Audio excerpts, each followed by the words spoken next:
Hello, welcome to Regional Matters. I'm Eric Thompson with the Regional District of Okanagan-Similkameen, the RDOS. I'm the Senior Manager of Communications and Engagement, and this is the first episode in a series of videos that we'll be producing, matters that are of regional importance. And the one we're starting with, the proposed transitional housing site. We have the Mayor of Penticton with us, Julius Bloomfield. We also have Julie Check and Blake Lavin with the City of Penticton. Let's get right into it, Mayor Bloomfield. It's a topic of interest for a lot of people, not just in the City of Penticton and throughout the regional district, but right across this country. Housing is so important for so many different reasons, but this transitional housing plan is unique. Can you give us just a high-level overview of what the intention is here?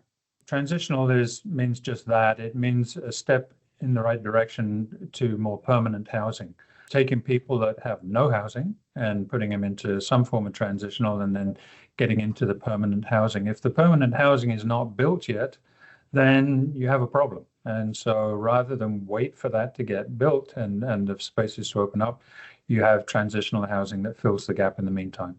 The concerns that people are raising, I want to get into some of the details specifically with Julie and Blake, but I think people believe that maybe people will come from an encampment going directly into these homes and that possibly they're not ready for that or it's not an appropriate use of those homes. There's no one set course for anybody. Each person is different, and so each need is different. And so there may be people in the encampments or sleeping rough out there that are suitable for going into the transitional housing, and there may be a bunch of people who are not suitable for it, and there may be people in the shelters who are eligible or the right fit to go into transitional housing, and there may be people in the shelters that will be needing to go somewhere else, some other form of housing or treatment or even market housing. So it's not a one size fits all. It's not a direct path for everybody because we're dealing with people and everybody's different. We've heard so much about this issue being complex when we're talking about homelessness and housing. The City of Penticton's been working closely with the province and with Penticton Indian Band and Penticton Indian Band. Those partnerships are integral to the success of any of these programs. They're vital. We have to have everybody engaged and everybody working towards a common goal because the people come from everywhere. They come from all walks of life in every community, and especially with First Nations when they have a higher representation amongst the homeless. So First Nations needs to be an integral part of the approach and be in agreement and in step with with the rest of us on what happens moving forward. This proposed transitional housing site is part of the Hearth program, and I'm going to ask Julie in just a moment to talk a bit more about that and give us some details on the program. But we have to start with land use, if I can, with Blake Lavin. Now, Blake, it's not easy to find a site for something new like this. Can you talk a bit about that process of finding a site that's suitable in the City of Penticton? Sure, and I think the Hearth program really informs what I'm going to say here, but the Hearth program, it's encampment response. It is the provincial program to deal with encampments and rough sleeping in communities, and it's a program that the city advocated to the province to be included in to get resources to deal with our local problem that we've quite frankly exhausted our resources from bylaw and policing at the local level and do need help from the senior levels of government to address the encampment and other homelessness in our city. The city's role in the Hearth program is really identifying and appropriately zoning a piece of land for the province to set up these transitional homes in. It's a minimum of 50 homes that they're looking for. A lot of the other Hearth sites in other communities are 60 or 70, but 50 was identified as the appropriate side for Penticton. So for us, it was really looking throughout the community, establishing criteria where we could find an appropriate piece of land for this use. To establish those criteria, we had to make sure that the land was available. We had to make sure, ownership. We also have supportive housing and shelter guidelines that were developed through a council safety committee. And then we looked at other sensitive uses. We looked at proximity to schools, proximity to commercial areas, ensuring that we were locating this in an area that could be properly serviced from emergency services perspective, health services perspective, and really looking at all that criteria, we did narrow down our search from multiple, close to 60 different properties we looked at, down to a few, and then ultimately it was this site, city-owned property. It really ticked a lot of the boxes for us. It's in an area that's not in close proximity to residential areas or schools or other sensitive uses. It's an area that's available to be used right away. It's close to other services. So it really did meet a lot of the objectives that we had for participation in this program. The only piece that it didn't align with was the zoning.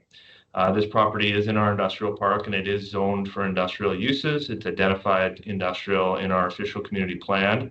That is why we're currently going through a temporary use permit process. And a temporary use permit is approval that's given by City Council to allow a use for a temporary period of time, 3 years, up to 3 years. That's not permitted by zoning. So that's the process that we're going through right now, and it's really the last piece to get this property ready for participation in the Hearth and Hearth program. Julie, let's talk about that important need that there is to get people who are in emergency shelters to transition into some more stable housing. And that's where this Hearth and Hearth program fits in. Can you talk a little bit about what Hearth and Hearth is and the intentions of that program? The way that we've worked with the province to formulate a Penticton-made solution was to really look at prioritizing people who've been in shelter. In Penticton, one of our operators has noted that there's been a handful, actually quite a number of individuals who have been in the shelter over 600 days. Shelters are not the place for permanent housing. And so what this solution would look to do is really assess the readiness of those folks who have been stuck in the shelter system into that next transitional step. So the Hearth and Hearth program is more than just the tiny homes. That's one of the things that I want to really underscore. As Mr. Levin noted, it's only been in existence since about 2022, and it's the province's only encampment response. We've also learned through our due diligence that it's currently the most heavily funded program that the province offers to respond to homelessness. And so it comes with quite an extensive list of support. So in addition to the temporary tiny homes, which is the Hearth component of this program, the Heart component is really what looks to complement those temporary transitional units and support people from moving outdoors to indoors. And so the Heart stands for Homeless Encampment Action Response Team, and it's really about bringing multiple sectors together to have a long-term strategy on decampment plans, encampment prevention efforts, and some of the other things that the province would fund through this Heart component of the program is rental supplements, as an example, in supporting individuals who maybe are in the transitional site and ready to move to market with the support of that additional financial assistance. The province has allocated 40 rental supplements to Penticton. 11 of those have already been utilized. So to Mayor Bloomfield's earlier comment, through that assessment process, some individuals are in fact ready to move with additional support. The other thing that the Heart program would, or Heart and Hearth program would bring, is additional outreach resources. Currently, Penticton doesn't have any dedicated BC housing outreach. And so this program would come with 2 additional staff that would be dedicated to Penticton. And one of their primary mandates would be to establish and maintain a by name list of every single individual that is encountered living outdoors and developing a plan for those individuals. So it's really about helping, again, connect people to tangible resources. And some of the other ancillary supports that come with the program are storage, funding for storage options. Some individuals sometimes don't move into shelters out of their desire to remain with their belongings. So by having storage options, it incentivizes individuals to move inside. There's also funding for cleanup efforts in the neighborhood. And I think the secret sauce is really that coordination. In Penticton, we've had 100 More Homes, which is a collective of nonprofit agencies that have already been doing this coordination work over the last number of years, and the province coming to the table with funding is really going to help to take that coordination to the next level, so that there's tangible resources that are provided to the individuals who are moving through the housing continuum.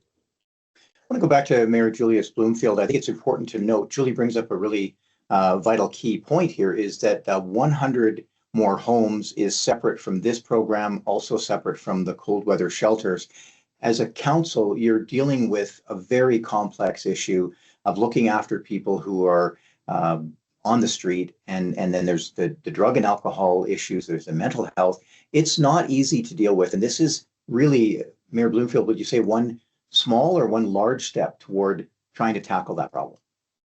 I would say it's one large step. You know, Eric, there's a ton of people out there doing a lot of work. You know, different support agencies, different support groups that are all working, you know, to tackle maybe the problem as a whole or individual pieces of the problem.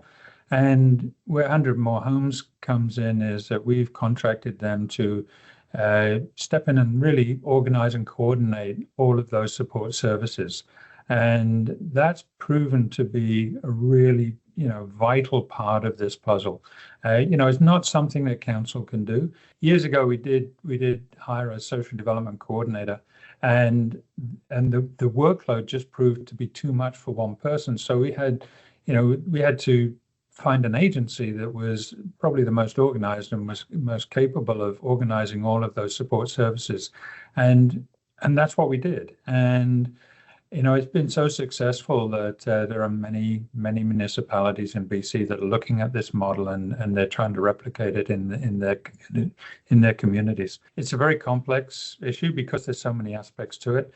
And it speaks a little bit towards the fact that, you know, it's not just because of addiction that we've got this problem. If it was because of addiction, it would be much more concentrated, much easier to deal with. It's a societal problem.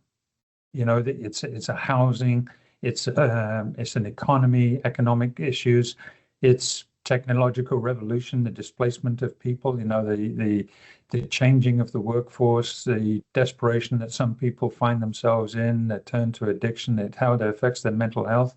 All of those factors have led to the situation that we're in now. So with all of those different factors, there's a bunch of people trying to help, but the coordination is the key. Online, you can get more information at penticton.ca/homeless. The challenge we're dealing with today, I want to wrap up on this one, is social media provides a platform to get information, but also to provide misinformation, and not necessarily purposely. There is some misinformation out there, I think, about this particular issue. And one of the issues that people have brought up, and I shouldn't say this is misinformation, it's just the issue around safety and security. Why are we putting people there? They're going to steal from the neighborhood. They're going to do these types of things. And that was from some Facebook comments that I looked at. I'll open it to any one of you that want to talk about that. All efforts will be made to make sure that safety and security will be top of mind. And in some ways, I'd like to think that it's not necessarily easier, but you can manage it better if people are in a place where you know they are versus spreading out all over the region. Feedback that we get on social media really represents the emotional reaction. The emotional reaction is understandable, because, we're all people. We all have similar emotions. We all, but not necessarily the same. I've had some of those emotional responses as well, about wet versus dry, or where it should be, where it shouldn't be. Should it be out in the country somewhere? Should it be, and we all have those responses. But when you get into the depths of the issues, you realize that, first of all, you need to study the logic, the logical moves. You need to study the data. You need to study the reasons for why we're here, and make rational decisions and pragmatic decisions. And the emotional decisions, that's our first response. But when you delve into this and you're really trying to find the solutions rather than just complaining about the the symptoms, then you realize that it takes another level of thinking to get to that point. Blake? Sure. Just building off what the mayor said, I think there's a lot of desire for the public to see the city and the province take a lead on dealing with the homelessness. And it's not just the encampment. I think it's the unacceptable level of homelessness in our community. And this program, it's not a perfect program, but it's the only program that we have on offer right now. And what this is going to do, it's going to move at least 50 people from our streets that our bylaw and police are dealing with under the care of the province into a safe, supported environment and secure environment. Julie and I, as well as the mayor, have visited sites in Kelowna that are set up, the Hearth sites there. And when you go to these sites, they're nicely landscaped, they're totally fenced, they're secure, they have policies, no visitor policies, strict program requirements for participants. This is exactly what a lot of people that are opposing this are asking us to do, is to set up facilities where people can go and get the help that they need, get the drug support, the employment support. That's exactly what is being proposed here. Ms. Check mentioned the level of support per person is higher than any other supportive housing or shelter program that the not-for-profits have seen. So I think and even the people that I've talked to that have been in opposition, when you take the time and explain, what the program actually is, and to the mayor's point, what it isn't, people generally see the logic in what we're trying to do here.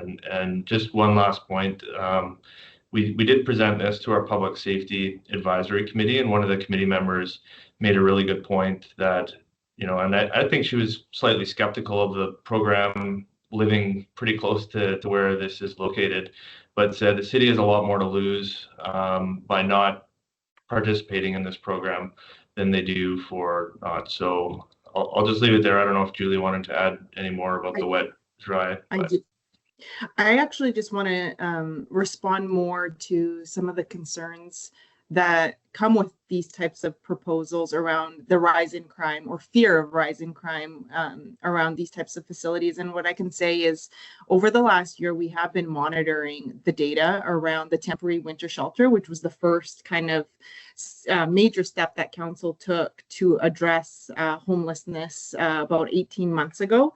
And what we did see is once people moved indoors, our calls for service to bylaw, to the RCMP, and to the fire department drastically decreased. And we've since done additional analyses beyond just the industrial area, and those same trends are holding true. We know nationally homelessness has increased 107% since 2020, provincially 33% since 2021, and in Penticton 17% since 2023. It's when individuals are sheltering outside that we see those draws on emergency services. And what we've seen, at least in Penticton over the last 18 months with a well-run shelter operation, is that calls for service and the security concerns actually tend to come down as people are housed. And we're expecting that similar trends would follow in this type of a facility as well. And data will absolutely be a key component that will be tracked if this proposal goes ahead. And there's a significant amount of resources dedicated to an implementation of a safety and security plan, both from the province on the site itself, but also from the community. There is buy-in from the chief of police, the chief of fire, and bylaw to continue to support the same level of service that we have and continue to do for the winter shelter to this facility as well, to ensure that when there are concerns, and there will be, this isn't going to be perfect, that our emergency services are prepared and engaging with the businesses or residents that have impacts or concerns that they want to raise. Thank you all again for joining me on Regional Matters, and I look forward to talking to you again in the future. Thank you. Thank you, Eric.